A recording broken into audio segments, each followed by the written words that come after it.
Apakah ketika seseorang sudah sanggup membayar hutang, namun dia belum melunasinya, itu termasuk merusak kehormatan seorang muslim kah, Ustadz? Mohon tipsnya juga untuk bisa menagih hutang yang susahnya minta ampun, Ustadz. Ya, ya, ini termasuk di antara hal yang banyak dikeluhkan ya dalam hubungan kita dengan sesama manusia, ya, bahkan sesama teman, sesama saudara-saudara kita yang dekat dengan kita, masalah utang piutang. Maka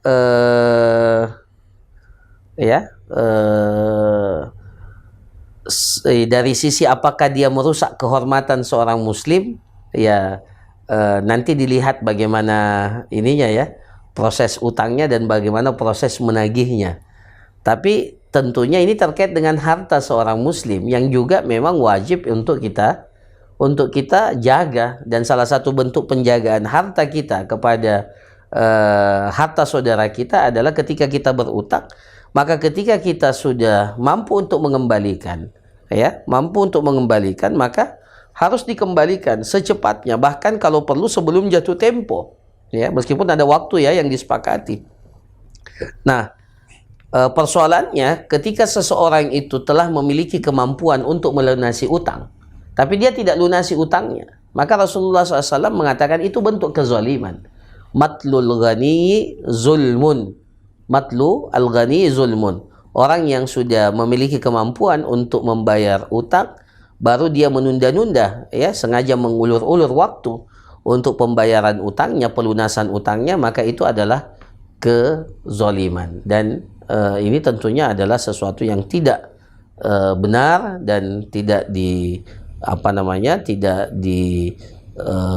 diridhoi, ya, ketika seseorang itu menunda-nunda untuk pembayaran utang. Nah, terkait dengan bagaimana tips untuk menagih, ya, ini wallahu taala alam, ya, tugas kita kalau kita memberikan pinjaman ada dua sebenarnya.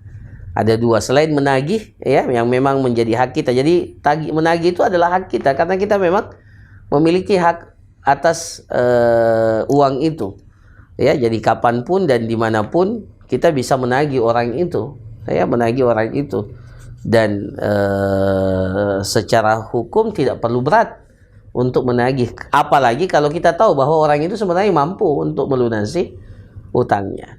Nah, tetapi ternyata memang dalam syariat kita ada dua hal yang dianjurkan, bahkan yang satunya itu wajib, yang satunya sunnah. Kalau ternyata orang yang berutang itu berada dalam kondisi sulit, ya, maka kewajiban kita untuk memberikan